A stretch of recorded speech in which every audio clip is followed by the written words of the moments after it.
Oi, Bia.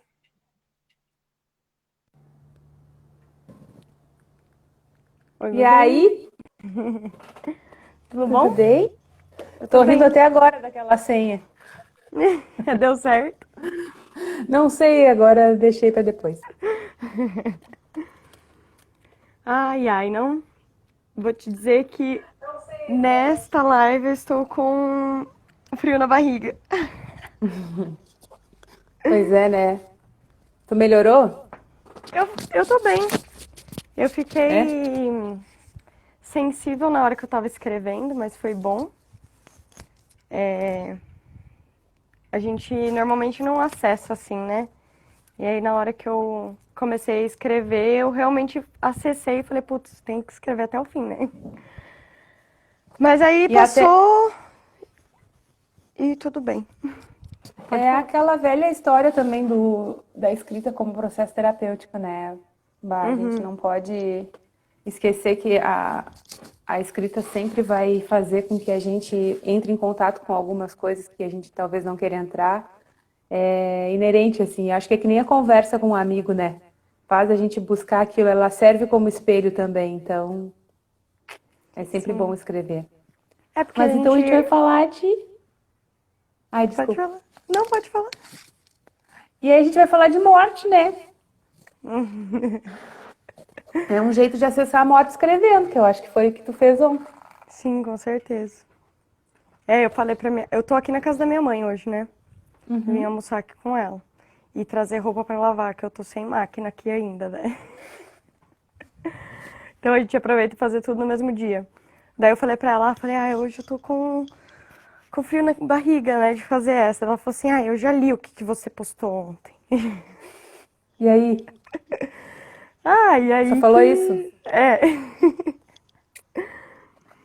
Mas é isso, né? É... Enfim. Então, e aí, como que vamos começar este assunto, né? Eu acho que do movimento contrário, pensando o que que é a vida, né? Eu Que foi também o que acho. a gente estava conversando mais cedo. Porque eu estava vendo uns vídeos assim e que a gente cada vez mais quer fazer com que a vida fique mais longa, né? Então a gente se submete a procedimentos estéticos para ficar parecendo mais jovem, né? A gente sabe que a população de uma maneira geral acabou empurrando para mais adiante a morte, então a gente tem uma expectativa de vida maior. E só que a gente não consegue pensar o que que é essa vida que a gente está vivendo, sabe? Será que a gente está de fato vivendo ou a gente está só executando tarefas dia após dia, sem nem saber e se questionar as razões pelas quais a gente chegou até ali, sabe? Então, eu acho que a gente precisa ver o que que a gente está fazendo da nossa vida e para pensar na morte, porque o que que eu acho, Vá? Que às vezes tu tá vivendo, mas tu tá morto, sabe? Então tu só Sim. acha que tu tem uma vida e na verdade tu deixou ela morrer faz muito tempo. Quando tu esqueceu teus sonhos, quando tu esqueceu de procurar quem tu é, sabe, a busca verdadeira, então isso é uma morte, né? E aí só que é uma morte estando vivo, assim. Então eu acho que a gente precisa refletir muito sobre isso, conversar muito sobre isso. Sim. E falando sobre isso, é muito. Ontem aconteceu uma coisa. Eu tava conversando com dois amigos meus e a gente tava falando sobre o Instagram, né? Essa rede social. E esse amigo meu, ele tá meio que precisando usar o Instagram agora pra trabalhar. E ele falou: eu tô muito relutante porque eu acho essa rede social muito fútil. E eu acho que todas as pessoas que usam ela acabam se tornando fúteis. Ele meio que comentou sobre isso, né? E eu falei: eu já pensei assim também, eu já usei ela dessa forma, né? E aí, fazendo o post que eu fiz ontem, eu falei assim: nossa, como que pode ser fútil, né?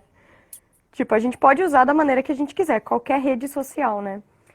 E junto com isso eu fiquei pensando, mas o que que é necessariamente ser fútil, né? E aí eu fiquei pensando que a futilidade, ela é como qualquer outra coisa que nos tira da realidade, né? Ela é uma busca intensa para você não sentir.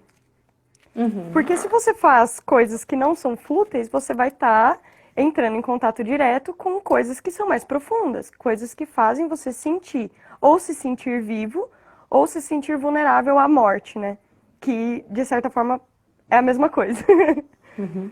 né? Quando a gente tá consciente de que a morte, ela é algo possível e ela é algo que real, né? A gente começa a perceber que a gente tá vivo, né? E eu gosto muito dessa palavra paradoxo, né? Porque eu acho que a gente vive vários, a gente precisa enxergar, assim, esses paradoxos, assim. E eu acho que a morte, ela é o maior paradoxo que a gente vive. Agora acabei de paradoxar a frase também, porque assim, ó, se tu pensar, a gente vive para morrer, né? E a gente morre para viver. E não é, olha só, que especial que nós somos, não é só dos seres humanos, todo mundo morre, sabe? Uma planta morre, um inseto morre, tudo vive e morre. Então, eu acho que a nossa capacidade só de fazer ser especial isso tem a ver com o nosso egoísmo em certa parte, sabe? Porque quando uma pessoa vai embora daqui, isso diz mais sobre a gente e como a gente lida com essa ausência física daquela pessoa, do que propriamente com relação àquela pessoa, né? Porque, independente da crença, ela foi embora, saiu desse plano, e a dor que quem fica sentindo é quem está na terceira dimensão, né? Quem está aqui. Então, a gente não quer sentir a dor. Eu lembro muito de uma coisa que me marcou, foi quando uma tia minha morreu, que eu tenho várias, né? Tias, tinha. Meu pai tem 10 irmãos. E aí uma tia morreu e ela era meio a mãe, assim, das outras, porque ela foi a filha mais velha, né? E aí no enterro dela eu fui e eu me lembro de abraçar uma tia minha e dizer que ela já tinha sido amparada, que morrer fazia parte da vida, né? E que a gente deveria ter sido grato pela existência dela. E essa minha tia ficou de mal comigo.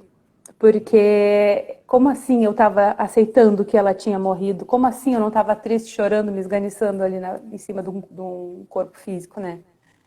E aí aquilo para mim foi um start assim da transformação com relação ao que eu penso da morte. Claro que eu não vivi a morte de forma tão intensa com meu pai e com a minha mãe, né? Como foi o teu caso de viver com teu pai. Mas eu acho que eu lido muito bem com ela, com relação a mortes de pessoas, assim, né? Porque aí as outras mortes que a gente vai falar daqui a pouco eu já não lido tão bem assim. Mas quando as minhas avós morreram, quando todo mundo que eu fui conhecendo, minhas tias, foram morrendo, assim, essas pessoas mais velhas, né? Eu consegui lidar muito bem com aquilo. Eu consegui entender que já tinha sido uma missão cumprida, sabe? E aí era aquilo que me fortalecia, assim. Meu, essa pessoa já decidiu que chega de estar aqui, então tá tudo bem. Ela foi para um lugar, na minha crença, que é bem melhor do que estar aqui. Né? Sim. Então, mas enfim, que eu estava falando que é um paradoxo, porque é uma coisa que leva a outra e a gente trata como tabu também, né? Como muitas outras coisas. Sim. No meu caso, assim, eu tive uma relação boa com a morte das minhas avós e até dos meus avós, né? Eu já perdi os 4 também. Mas os 2 avós eu perdi quando eu era bem novinha, assim. Um eu tinha mais ou menos uns 5 anos e o outro eu tinha 7. 7 ou 8, sei lá. Mas eu era criança nos dois. Eu não era muito próxima de nenhum dos dois, assim, não tinha aquele amor, sabe, aquele acolhimento. Eu até tinha medo do pai do meu pai, assim, ele era, sei lá, falava muito alto, jogava truco. E aí eu meio que tinha Gringão! medo. E aí eu tinha meio que. Eu ficava assustada, assim, sabe? E as minhas 2 avós, elas morreram quando eu tava em Pelotas, então eu não pude ir no enterro de nenhuma das duas, né? Uma morreu depois de uma cirurgia, acho que foi cateterismo, não tenho certeza. Foi algo meio inesperado, mas ao mesmo tempo sempre rola aquele medo. A gente sabia que era uma cirurgia de risco, né? Isso. E a minha outra avó, ela já estava doente há bastante tempo. E olha que coisa, né? Ela faleceu uns 10 dias depois que a Areia morreu também. Que foi a minha cadelinha, né? E foi... Então eu trabalhei meio que esse luto junto, assim. Eu senti de perto. Na verdade, eu sofri muito mais né, no dia da morte, vivi o luto, assim, muito mais com areia do que com o meu próprio pai. É de verdade isso, assim, eu fiquei uma semana muito mal e eu tava sozinha em Pelotas, né? Aqui em Itu, quando rolou esse lance do meu pai, eu me senti, na verdade, também eu não pensava nele. Eu falava assim, eu não tenho o que fazer com ele, entendeu? Tipo, a minha lembrança, a minha memória em relação a ele é o que eu tenho, mas quem é que vai ficar aqui, né? E eu era uma criança, né? Mas eu ficava Uhum. pensando muito, tipo, na minha mãe, na minha irmã, no meu irmão, na minha avó, né, que tinha perdido um filho também. Então, tudo isso. Só que uma diferença que tem em relação àquilo que tu tava falando é que foi um acidente, né? Então, tipo, tu não tá esperando. Igual aconteceu com a Areia, eu não tava esperando. Ela nem tinha feito 2 anos. E eu achei que eu ia passar 15 com ela. Uhum. Então, tipo, eu acho que essa é a maior dificuldade, assim, sabe? Da gente conseguir lidar. Quem fica, né? E daí a gente se sente injustiçado. Ai, mas por que que Deus fez isso? Quem é Deus? Sim. E aí começa a busca, né? Também. É. E eu acho que é uma coisa também que a questão da morte, assim, e do luto, a gente tem muito medo, né? Eu até coloquei ali para ti também, tanatofobia, que era um termo que eu não conhecia e pesquisei também para saber, que é um medo de falar sobre a morte, medo de morrer, sabe? E o Leandro Carnal, ele tem um vídeo que ele fala assim, a gente não pensa quando a gente vai dormir, meu Deus, amanhã vai ter um nascer do sol. Que medo de nascer do sol. Meu Deus, vai nascer o sol amanhã, o que que eu vou fazer? A gente não tem esse medo, né? Então a morte seria mais ou menos isso, é um pôr do sol, né? Ou um nascer do sol. É inevitável, entende? E a gente tem medo e não conversa por causa de todas essas crenças que se construiu socialmente, principalmente religiosas, eu acho, né? E um outro aspecto importante é que quando uma pessoa morre também tu não tem como explicar isso cientificamente, né? Olha, teu filho é feito de Uhum. átomos de carbono e átomos de carbono tendem a desaparecer. E a gente busca na religião essa explicação, esse conforto, né? Essa coisa que faça doer menos, assim. E aí a religião, a gente tem essas religiões que acham que sim, que a gente volta e que tudo é um planejamento, que a gente retorna e retorna e retorna. Mas tem essas outras que é um adeus eterno, né? Que tu nunca mais vai ver a pessoa, que a pessoa, se ela foi boa, ela vai pro paraíso, se ela foi ruim, ela vai pro inferno, e tá.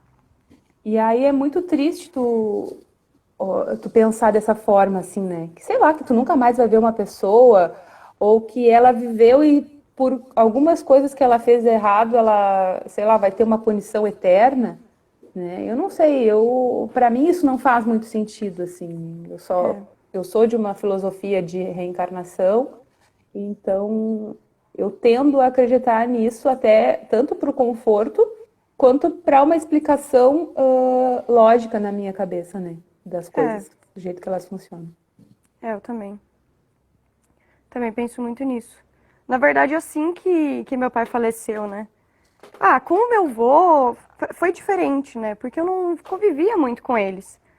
Uhum. Mas eu lembro que assim que eu cheguei na casa da minha avó, assim no dia seguinte, né, da morte do meu pai, eu fiz um desenho. Eu não sabia desenhar muito bem, não. Mas foi um desenho tipo de desses de bolinha mesmo, assim, sabe? Aham. E eu encontrei ele depois, né, na casa da minha avó, esses tempos, a minha avó deixou ele num quadro, assim. E era eu, a minha mãe, a minha irmã e meu irmão, e o meu pai no céu, tipo, anjinho no céu, entendeu? Uhum. Então, tipo, imagina, eu vi isso agora, né, como adulta, mas foi uma criança de 11 anos que fez aquilo, entendeu? Então, de certa forma, eu entendia que beleza, tipo, o meu pai está bem. Agora é a gente que vai ter que lidar com essa situação, né? Igual a gente tava falando. E depois de um tempo, a gente. Ah, muita treta, né? Rola pra conseguir estabelecer uma família, né? Sem, tipo, o pai. E era bem uma família tradicional brasileira mesmo, né? E aí a gente foi no psicólogo e ele explicou pra gente que o que estava acontecendo, que a gente estava tretando tanto. Daí ele deu a metáfora, né? Que a gente estava no barco, cada um estava remando para um lado, porque o comandante já não estava mais no barco. Uhum. E aí eu fico pensando, igual aquilo que a gente estava comentando, né, sobre as mortes que a gente tem durante a nossa vida. Quantas vezes a gente se vê nesse barco, né? Onde a gente mesmo somos várias pessoas remando para um lado, né? Tipo, a gente totalmente perdida sem estar comandando a nossa própria vida. A gente fica remando cada vez para um lado para se adequar à vida dos outros, sabe? E isso acontece em cada uma das nossas fases de luto interno, né? Já que tu falou assim, porque eu penso, às vezes, lidar com a ausência de outra pessoa é muito mais fácil, embora a gente chore muito mais, do que quando a gente precisa lidar com as nossas próprias ausências. E cada vez que a gente sai de uma etapa da vida e vai para outra, a gente morre, né? Eu sempre falo isso e a maternidade, para mim, foi o mais esclarecedor desse aspecto, assim. Porque a gente morre em cada fase, quando é criança e depois já não é mais, e quando a gente é adolescente e depois já não é mais. Quando a gente se separa num relacionamento, né? A gente vive um tipo de luto também. Mas a maternidade, para mim, foi quando esse barco ficou totalmente sem comandante, assim, sabe? Porque o meu psicólogo fala sempre que não é uma morte, né? Que eu não posso encarar como morte.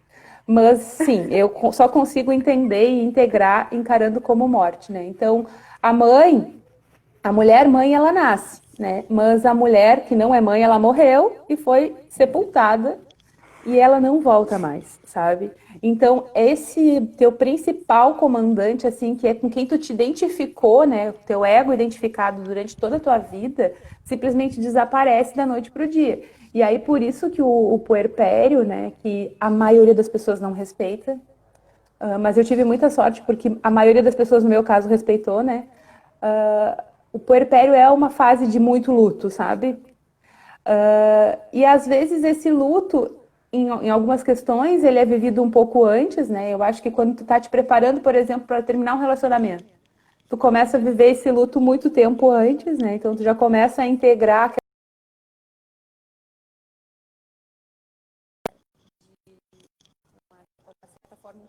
né? Então, essas nossas mortes e nossas ausências durante a vida, eu acho que elas são mais difíceis, até porque tu não tem como saber quando vai acontecer. Tu tem uma previsão, né? Ou, claro, às vezes tu te programa para essas mortes, né? Vou me formar, então é uma morte, vai morrer aquela pessoa que estava agarrada na graduação, né? E agora é profissional, vai ter que sair para o mundo, enfim. Mas na maioria das vezes acontece de uma forma assim, que chega sem avisar, né? Então eu É, acho que esses lutos são pesados, assim. sim.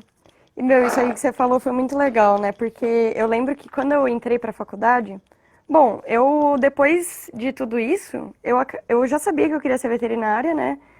Então eu não me importava com tantas coisas, assim. Eu tive a minha fase pós-morte do meu pai, meus 2 anos depois disso, foi um inferno, assim.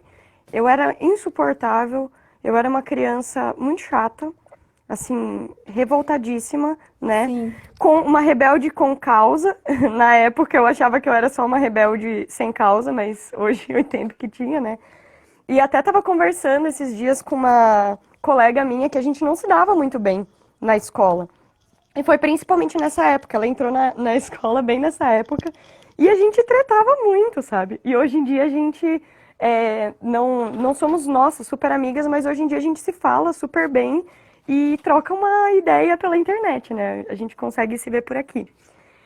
E eu fico pensando, nossa, realmente, né? Que chatice que eu era naquela época. Só que depois que passou essa fase, eu falei, meu Deus, eu preciso fazer alguma coisa por mim. E eu comecei a estudar. Eu comecei a estudar muito. E eu comecei a gostar muito de fazer isso. Daí eu entrei para a faculdade e eu tinha bem claro, eu estou aqui para estudar, eu quero me formar. Então eu ia me formar em 5 anos. Daí apareceu a residência, eu falei, beleza, eu quero fazer a residência. Só que eu não tinha planos para depois disso. Então quando eu cheguei no final da residência, eu cheguei no meu ponto final. E aí eu falei, putz, e Morresse. aí? Morri, morri, sabe? Zerei a vida. E agora, o que eu faço, sabe? Tipo, eu não tinha pensado o que eu ia fazer depois disso. E eu percebi isso, eu morri mesmo. Fiquei, né, num tempo assim, num limbo, tentando entender daí o que eu ia querer pra depois daquilo, né? E eu ia ter mais vários pontos finais. E que tá tudo bem, né? Eu não preciso ter reticência sempre. Eu posso ter ponto final pra depois começar outra história e ter um ponto e vírgula, enfim, né? E a gente vai fazendo. O final da minha graduação foi assim também. É.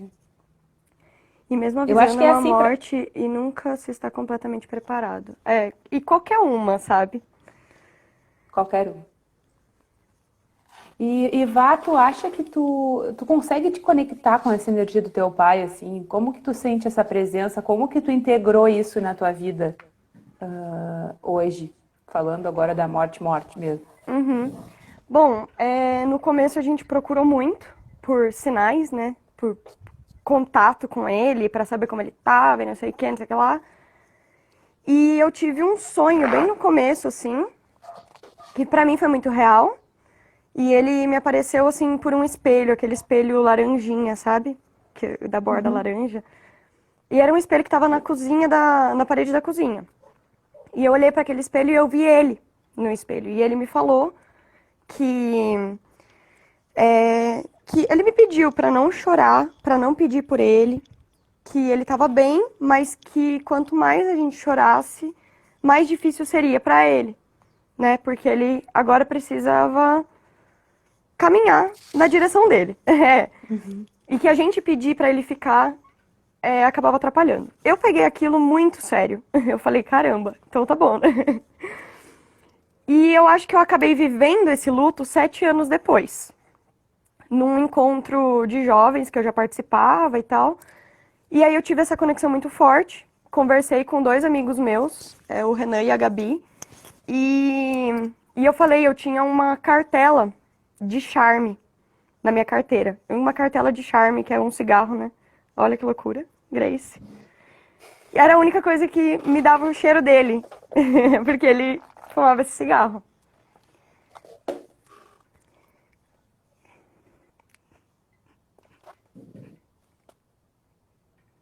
Isso podia acontecer, né? A gente estava sabendo. E aí, beleza, tipo, isso foi ficando cada vez mais fácil, mas de tempos em tempos eu me deparava com essa sensação, né? De ter que me conectar com ele de novo. E aí, nesses últimos anos, eu me afastei totalmente de tudo isso, né? E aí, no ano passado, eu comecei a viver terapias e entrei em contato com o Theta Healing e descobri que eu podia conhecer e me conectar com ele de uma forma muito leve, né?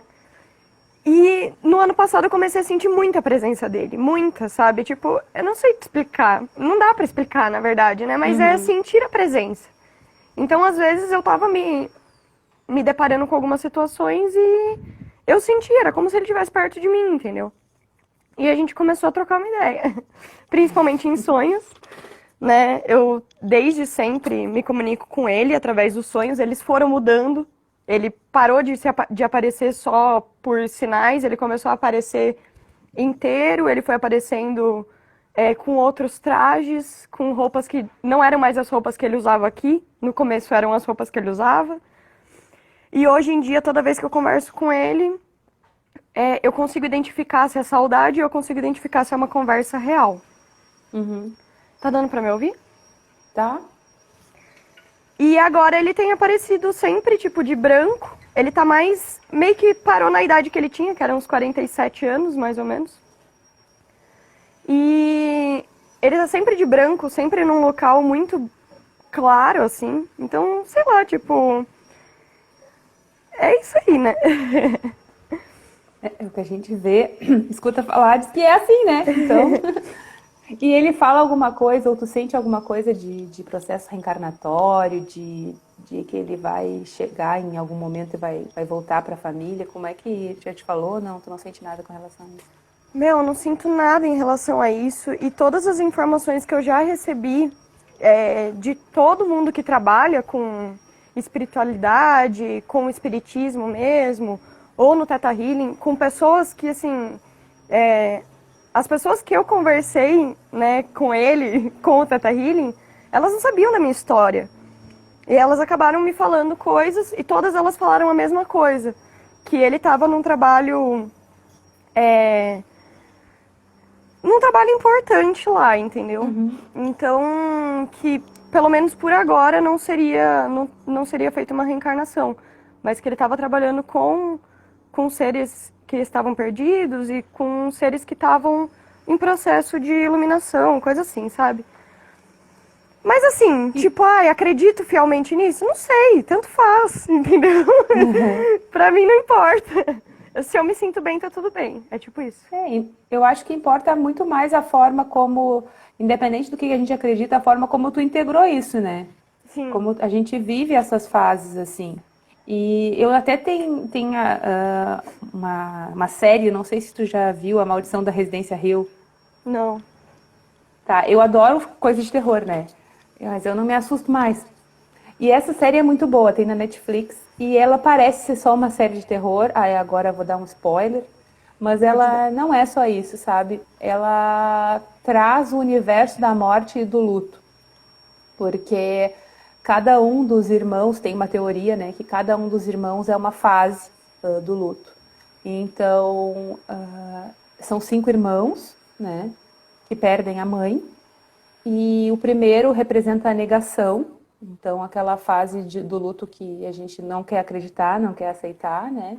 A segunda irmã traz a raiva, então ela é muito rancorosa, assim, ela tudo, sempre... E ela fica com muita raiva do irmão dela, que é a negação, né? Depois a gente tem a barganha, e uma das irmãs que chama Tel, inclusive, Teodora. Ela fica dizendo, não, agora eu vou parar de beber, agora eu vou ser uma pessoa melhor, sabe? E isso, olhem porque ela é assustadora, mas é muito boa. Eu posto depois E também.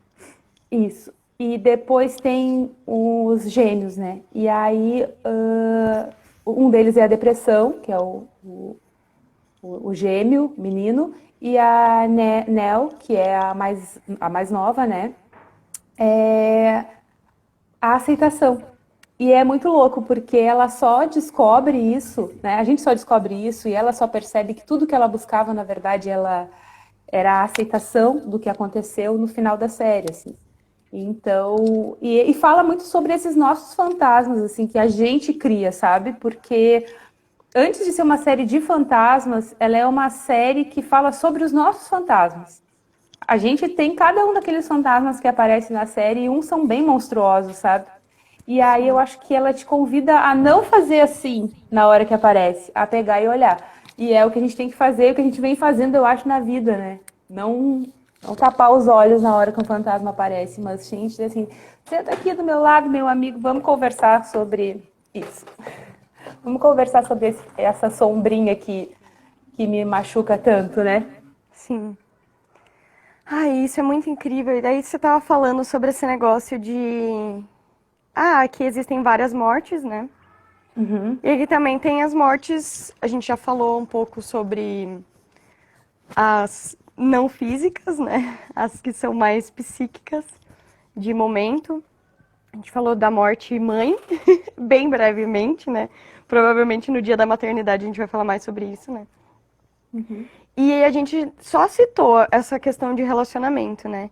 E isso é muito louco, cara, porque eu lembro que a segunda vez que eu mais chorei na minha vida, fora aquela vez lá, né, que eu chorei depois de 7 anos com do meu pai, foi quando eu tava indo pra Pelotas. E foi porque eu tinha terminado um relacionamento. E também foi inesperado. Foi totalmente inesperado. Foi um chute na minha cara, sabe? E pra mim, o mais difícil daquele término não era necessariamente um tipo assim, ai, a gente não vai mais ficar junto. Mas é como se eu tivesse perdido aquela pessoa, sabe?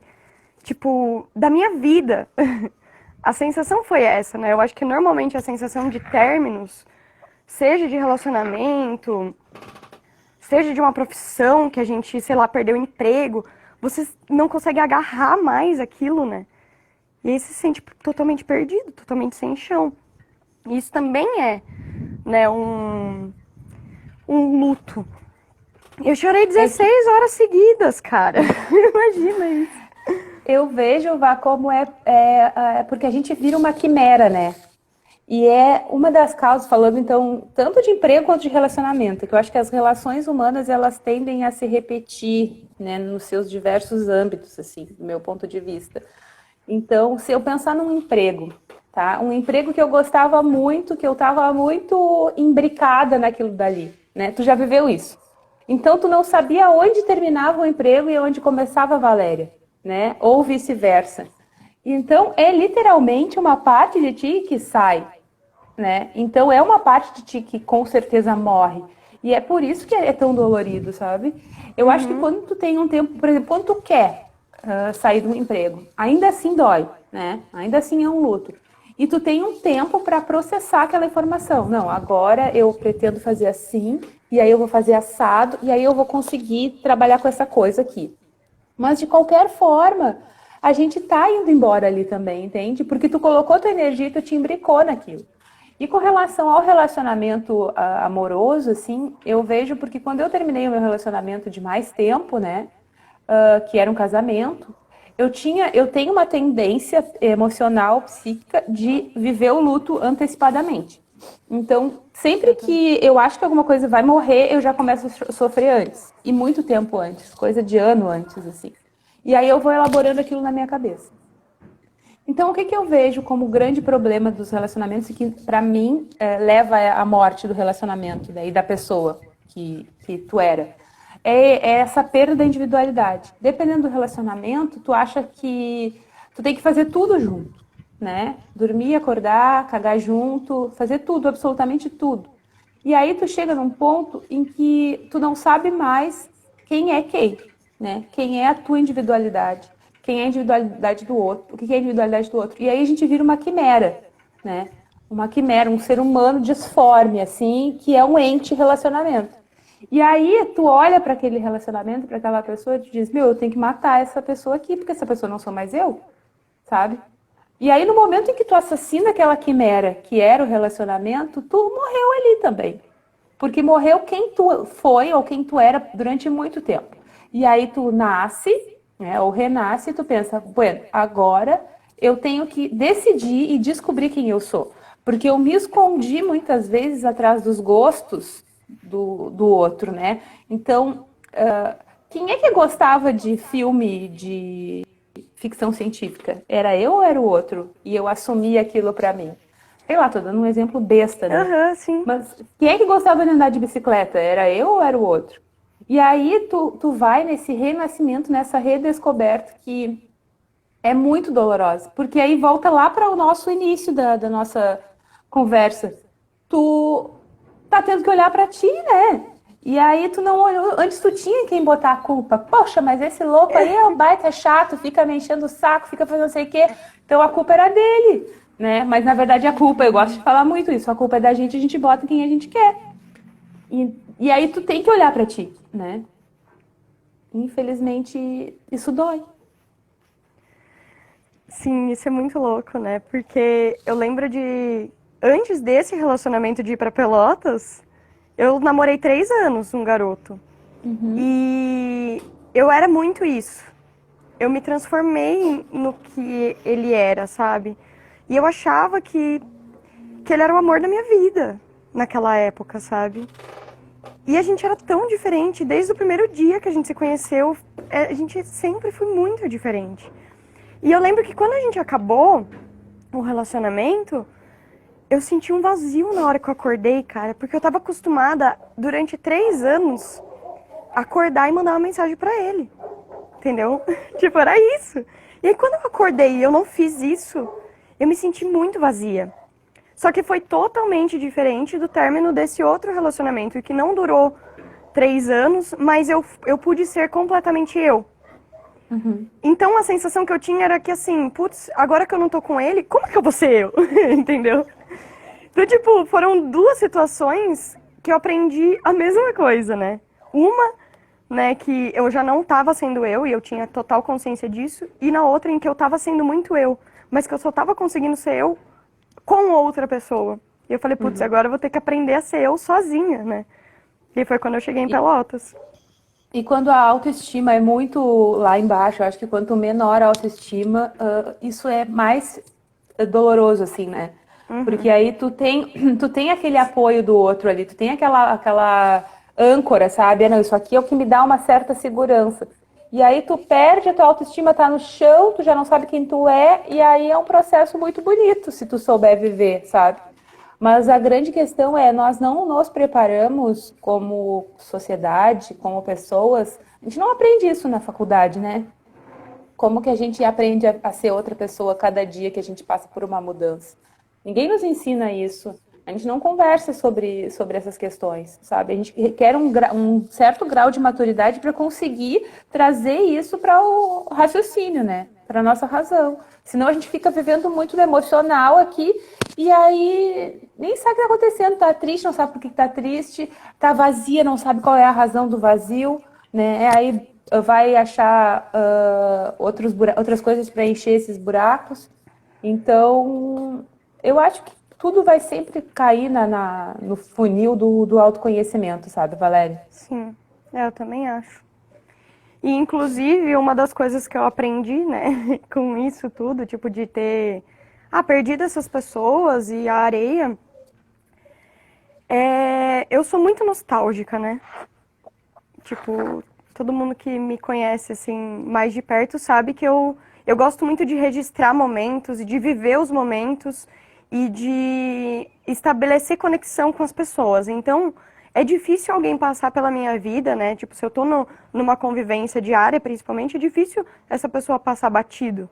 Eu quero saber da vida dela, eu quero entender, eu quero que a gente se conecte, eu quero que a gente possa olhar daqui 30 anos e pensar, nossa, eu lembro disso, sabe? Eu vivi nessa época e eu lembro como eu estava, sabe? Eu não sei, eu gosto de sentir saudade dos momentos em que eu vivi, porque, meu, imagina, tipo, tudo que eu vivi com todas essas pessoas e eu não poder olhar pra trás e falar, nossa, foi tão bom, sabe? Tipo, mesmo com esse namorado que eu nem era eu direito, eu só pude ser eu depois porque eu aprendi com ele, sabe? E eu fui muito feliz naquela época. E aí teve um momento em que eu não era mais. E eu falei, putz, acho que já era. Aí com o outro também, entendeu? E aí em Pelotas, com os estagiários, nossa, tipo, a Vitória aqui comigo, sabe? É a coisa mais incrível. Ter vivido contigo lá e a gente poder saber que a gente se conheceu lá no primeiro dia de aula, sabe? Isso é muito massa, sabe? E aí, hoje em dia, isso pra mim é algo muito importante. Eu vejo que as pessoas, elas tendem a fugir do passado delas, entende? Elas precisam sempre matar o passado, porque se elas matam o passado, elas fingem que isso nunca aconteceu. Só que acaba que o passado fica Te assombrando como um fica te fantasma. assombrando, exatamente. Ele fica te acompanhando de um jeito muito estranho. Então, é muito louco isso, né? E eu não gosto. Eu gosto de tipo, não, beleza, meu, a gente teve uma história juntos, isso foi incrível. É isso aí, sabe? E Mas vida é, bola pra frente, sabe? mas é isso que eu chamo de integrar, sabe, Valéria? Integrar essas nossas relações, essas nossas mortes, esses nossos eus antigos, assim. Não olhar para ti, que tinha 20 anos e que já morreu, aquela pessoa de 20 anos, e dizer, que nojo, que lixo que eu era, sabe? É olhar e dizer, meu, gratidão por ter sido aquela pessoa, por ter passado esse caminho, porque foi ela que chegou até aqui, né? E é muito doido esse papo de terceira dimensão que a gente, né, não entende, como tu mesma fala, a gente já entende o tempo e o espaço como uma coisa que não existe, mas a gente ainda vive num tempo e num espaço limitado, né? Então, aquela pessoa, ela tá junto contigo, então tu tem que acolher ela da melhor forma possível e não como se ela fosse um fantasma, né? Integrar, eu acho que é o grande segredo. Tem um vídeo do Cortella, do Mário Sérgio Cortella, no YouTube, que chama Como Ser Eterno, se eu não me engano, que fala sobre como que tu constrói um legado, né? Porque isso também é uma coisa interessantíssima da gente conversar, que a gente fica querendo ser importante toda a nossa vida, né, para alguém. E aí a Tatiana Marques lá, que tu me indicou, ela fala que ninguém tá nem aí para ti. Então, vive a tua vida com a tua tranquilidade, com a tua felicidade e sem dar importância para os outros. Mas o que é o teu legado, né? Se não é assim a vida que tu viveu, as pessoas que tu conquistou, que tu aprendeu, que tu conviveu, né? Como tu falou aí da Vitória e dos teus relacionamentos, eu concordo plenamente com isso. E eu lembro de uma frase do Gandhi, porque o Gandhi foi um cara que fez tudo o que podia para libertar a Índia, né? E ele foi assassinado a tiros, assim. E antes de morrer, a frase que ele disse era sobre o legado, a pergunta, né, da pessoa sobre o legado, e ele disse que o legado dele era a própria vida. Então, que ele não tinha nenhuma mensagem para deixar, porque a mensagem era a vida que ele viveu, né? Então, eu acho que fazer essa vida, voltando para aquela pergunta lá do início, né, é que vida eu estou vivendo, sabe? Eu estou só levantando da minha cama todos os dias de manhã. Agora, em isolamento social, é mais ou menos isso que a gente faz, né? Mas dá para buscar um sentido mesmo assim. Eu estou só levantando da minha cama todos os dias de manhã e fazendo sempre a mesma coisa e correndo atrás de uma máquina, atrás de dinheiro, né? E isso é o meu propósito, né? Isso me faz feliz de alguma forma e eu já estou morrendo desde agora, sabe? Com 30 e poucos anos. Então a gente tem que levantar e fazer todos os dias essa pergunta, porque não é só o morrer a morte de alguém, sabe? A morte de alguém não tem a ver tem a ver contigo no momento em que, como eu falei, ela te mostra as tuas ausências, os teus vazios, sabe? Sim. Mas e as nossas mortes diárias, assim? Eu fico pensando muito sempre a respeito disso, de como, para onde a gente vai indo, né? Em que direção que a gente está caminhando na vida, porque quando eu morrer, eu quero que eu seja lembrada pelas coisas que eu fiz, assim, e pelas coisas positivas que eu deixei nas pessoas, sabe? Ah, aquela minha amiga era tão legal, pena que ela morreu, uma coisa assim, entendeu? Não, que bom, ela não vai fazer falta, sabe? Então eu acho que a gente está construindo isso agora, né? Se tu pensar quando eu morrer, o que eu quero que pensem a meu respeito? Aí, nesse momento, é hora de pensar em julgamento, eu acho. Aí tu quer que as pessoas se lembrem de ti como uma pessoa que era carinhosa, que sempre falava dessas coisas de viagens de universo, tarará, né? Não como uma pessoa chata, que bom que foi, não faz falta mais. Sim. Eu já li esse livro, A Bruxa de Porto Belo. Eu gosto muito dele. Nossa, tem um trecho dele que é sensacional, mas depois a gente fala sobre isso. É muito massa mesmo. E eu quero fazer uma sugestão de leitura que naquela época eu ganhei um livro. Eu não lembro o nome do autor agora, mas eu vou postar depois, tá? Mas chama A História de uma Folha. Ele é um livro que um cara fez. Esse cara, ele é bem famoso, parece que ele faz bastante livro para criança mesmo. E ele faz uma analogia da morte para crianças, entende? E, sério, é a coisa mais linda esse livro. Ele é super curtinho. E eu li quando eu tinha 11 anos, né? Foi acho que na semana. A História da Folha? História de uma Folha. E ele meio que conta a história da vida, né? Através dessa folha, assim. Então, que mostra, tipo, a árvore, ela é uma árvore, né? Tipo, a árvore, no caso, seria o planeta Terra, e as folhas somos nós. E as árvores somos nós. E aí meio que mostra, assim, sabe? Tipo, todo esse inverno, outono, verão, primavera, tipo, a folhinha nasce, só que ela vê as outras folhas caindo e morrendo, entende? E ela vê outras nascendo. Então, meio que tem toda essa analogia, mas leiam, ele é a coisa mais linda. E isso foi muito bom pra mim naquela época, sabe? Eu entendi a natureza naquele livro, sabe? Eu entendi que tudo tá conectado. E a gente tem processos e processos de entender isso, né? Mas pra mim foi fundamental aquilo. Então, se você conhecer alguma criança que perdeu alguém, esse livro é muito bom. E se você for essa criança, né? Também é muito bom. E eu acho que isso, agora que eu falei sobre esse negócio de ser criança, também me traz isso que eu falei pra alguém que comentou ali, agora eu não lembro quem que foi. Mas eu falei que a minha relação com meu pai hoje tá muito boa, sabe? Eu acho que pode ser que eu tenha mais questões pra lidar com ele, mas agora eu não tenho. Daqui a pouco pode ser que apareça, sabe? Agora, o que eu tenho mesmo é que aprender a lidar com aquela criança de 11 anos, que tá escondendo muita coisa ainda, sabe? Que não, sei lá, não acessei tudo daquela criança ainda.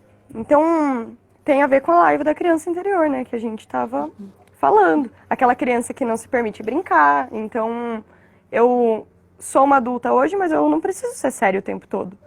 Nem tudo é sobre, tipo, o seu pai morreu, entende? E Sim. tu tem que resolver a vida de todo mundo.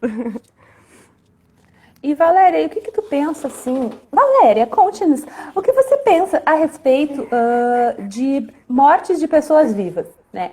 Porque o que que acontece? Eu acho que assim, isso aconteceu um episódio essa semana e eu pensei muito a respeito disso. Tipo, teu pai morreu, tá? E o pai de alguém que não morreu e que sumiu, né? E aí, como fica esse luto, assim, de pais ausentes mesmo, sabe? Um pai que não tá, uma mãe ou qualquer pessoa que seja um cuidador, porque a gente sabe quanto isso reflete na vida da criança, né? Do futuro adulto. E da criança que aquele futuro adulto vai ter dentro dele, principalmente nessa, eu acho. O que que tu pensa a respeito disso, assim? De como é que as pessoas processam esse luto, assim, de quando a pessoa morreu, mas ela tá viva? Então, eu conheço Sei lá se eu algumas. consegui me Não explicar. entendi. Eu conheço algumas pessoas que que passam por isso, né? Que já passaram, que passam. E é muito louco, porque poucas delas estão no processo da aceitação desse luto, sabe? De entendimento de que a pessoa, pra ti, ela pode não ter sido boa, mas na cabeça dela, do jeito que ela pensa, ela agiu da melhor forma possível. É muito difícil fazer essa reflexão porque você precisa sair da cena, né? Pra ver isso. Então, quando a gente tá muito inserido na cena, que é o que eu vejo com essas pessoas que eu conheço, elas ficam ou na negação ou na raiva, sabe? Eu vejo muitas pessoas vibrando raiva, assim, nesse sentimento, né? De tipo, de abandono mesmo. É como se o problema fossem elas. Ele foi embora por minha causa, né? Ou ela foi embora por minha causa. E eu acho que tem que trabalhar com terapeuta mesmo, porque daí eu também vi durante todos esses tempos que, nossa, isso que a Lari falou sobre Alzheimer é incrível também, né? Porque a pessoa ela continua ali, mas ela já nem lembra, né? Então, pra quem tá vivendo isso, também é muito difícil, né? A pessoa ela não sabe o que tá acontecendo. Ela necessariamente não tá sofrendo tanto quanto outras pessoas que estão na volta, né? Ela tá vivendo no mundo dela. Como essa pessoa que foi embora, né? E aí, com tudo isso, eu comecei a estudar mais sobre constelação familiar e sobre essa questão de aceitar pai e mãe. Pai e mãe num sentido bem biológico mesmo, né? Que é quem te gerou. Independente se esse pai e essa mãe não foram seus criadores, né? E eu acho que esse é o maior desafio dessas pessoas, sabe? Eu também me deparei com situações, tipo, teve uma época que eu ficava pensando só nas coisas ruins que meu pai fazia. Ele bebeu muito, sabe? Então eu tive muitos momentos, assim, que não foi muito legal, não foi muito agradável com ele, sabe? Então eu ainda tenho que perdoar esse pai, sabe? Tipo, né, como filha. Agora, como Valéria, é outra situação. Quando eu vejo o Edson, que também era pai, né? Eu vejo de outra forma. Então, não sei. Eu acho que é tipo isso. E talvez é que eu penso muito em entender que aquela pessoa ela fez o melhor que ela podia, né? E que às vezes ela nem se deu conta ela nem se dá conta do que ela está fazendo. Eu acho que tem alguns casos em que faz porque é uma pessoa que é cretina mesmo, mas eu acho que tem muitos casos em que a pessoa nem, ela não, para ela aquilo não aconteceu na vida dela, então de repente ela nem tem aquele filho, ela nem tem aquela responsabilidade na cabeça dela, ela só quer seguir adiante, sabe? E isso é muito difícil, assim, porque tu perdoar uma pessoa desse jeito, assim, nesse estado, né? Faz parte dessa integração desse luto de um pai ou uma mãe que foi embora, né? E não tem outra saída, porque tu não vai fazer aquela pessoa mudar, né? Tu não vai fazer com que ela, não, agora, só porque eu tô sentindo isso, com certeza ele vai voltar e vai cuidar de mim, ou não vai mais me abandonar, né? Então é difícil isso. E eu tenho muitas pessoas do meu círculo de relações em que isso se essa criança abandonada, essa criança ferida lá na infância, ela tá lá, tá acompanhando aquela criaturinha ali na idade adulta e tá causando muito problema, sabe? Tá incomodando mesmo, assim.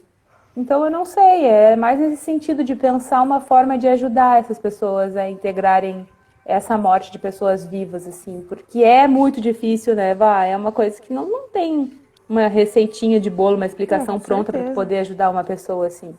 Sim. E é por isso que eu falo da terapia, sabe? Porque sozinho, cara, é foda demais fazer isso, sabe? Se você não tem alguém pra te lembrar que tu tem que olhar pra essas coisas, você vai tentar não olhar pra essas coisas até não dar mais, sabe? Até explodir mesmo. É tipo uma panela de pressão. E E isso porque é muito muitas louco.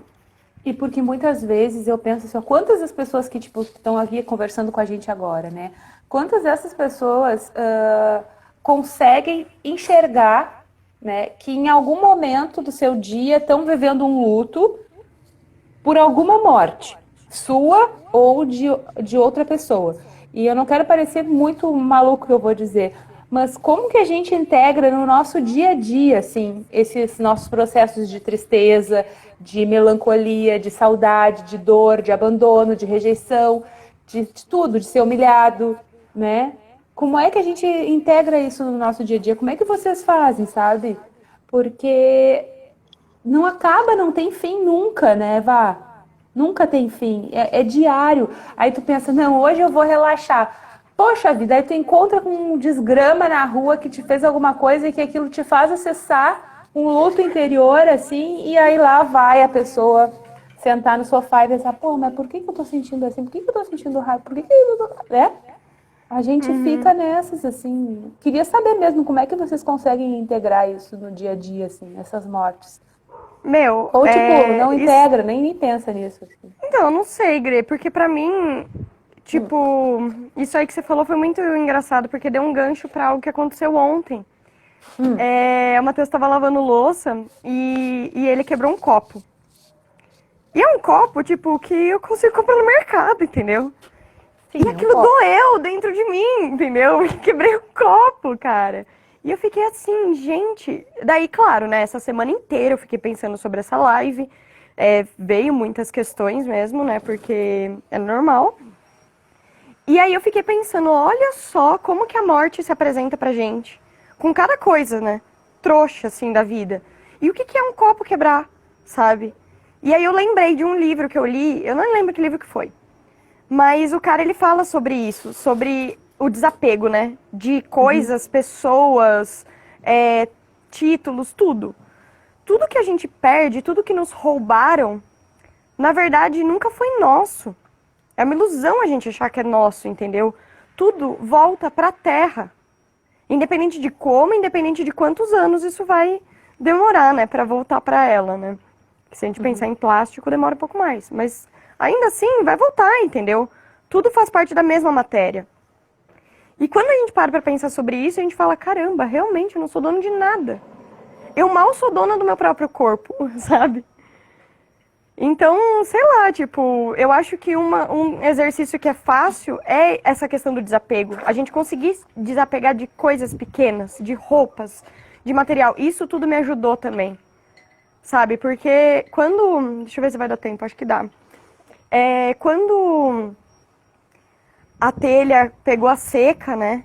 Que isso é algo que eu quero falar mais sobre isso aqui no Instagram. Mas a Da seca quase briga. morreu. Da briga dos cachorros. A seca quase morreu, sabe? Eu vi isso acontecendo na minha frente. Igual eu vi a areia sendo atropelada, sabe?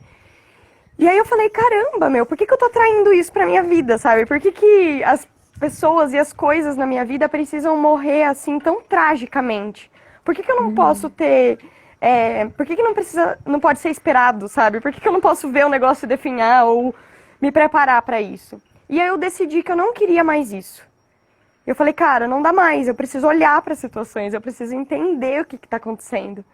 E hoje eu consigo entender o que está acontecendo, sabe? Inclusive com esse lance dos cachorros. Mas, de novo, tipo, a morte veio pra mim muito forte. Eu falei, caramba, eu vou ter que eutanasiar ela agora, na hora que eu vi ela estrupiada daquele jeito, entendeu?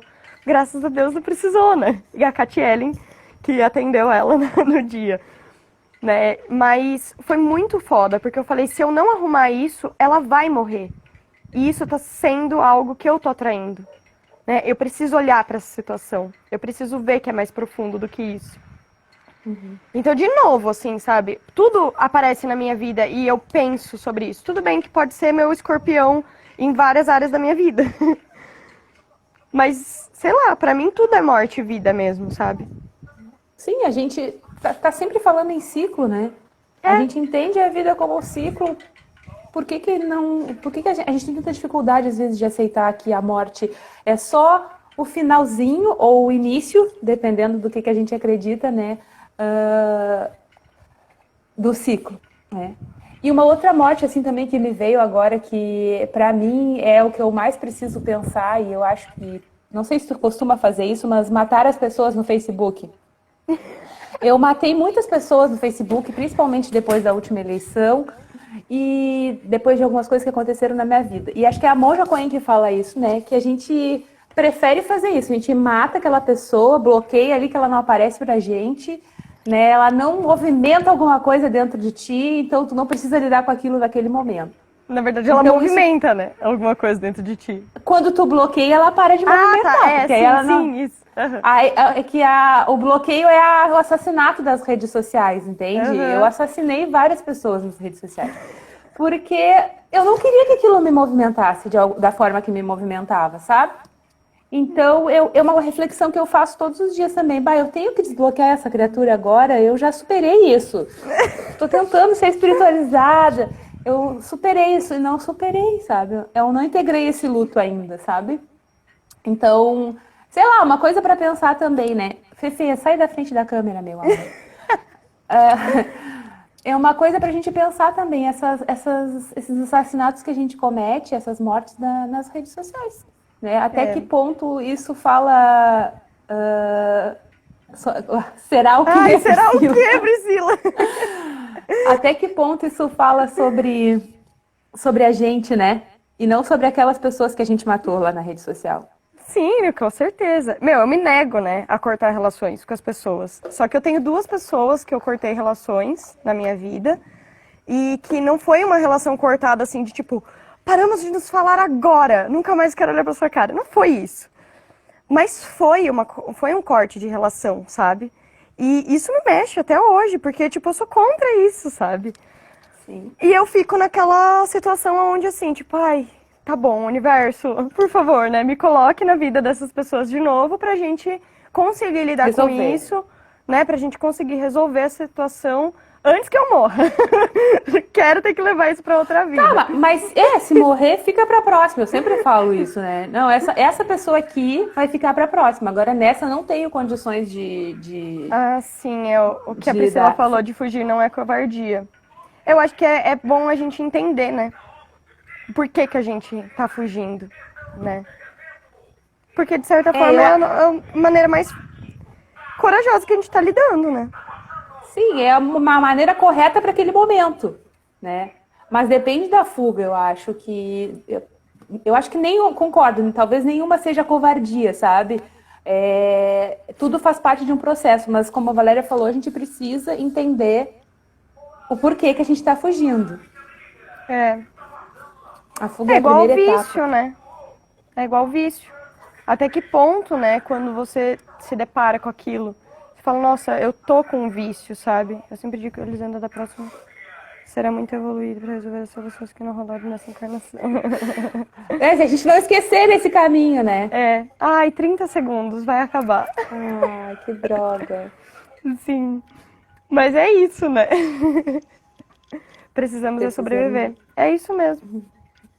Eu acho que finalizamos bem essa... finalizamos concordando que a gente se deixar para a próxima tá tudo bem e que fugir não é ser covarde. É só a melhor maneira de lidar com aquilo naquele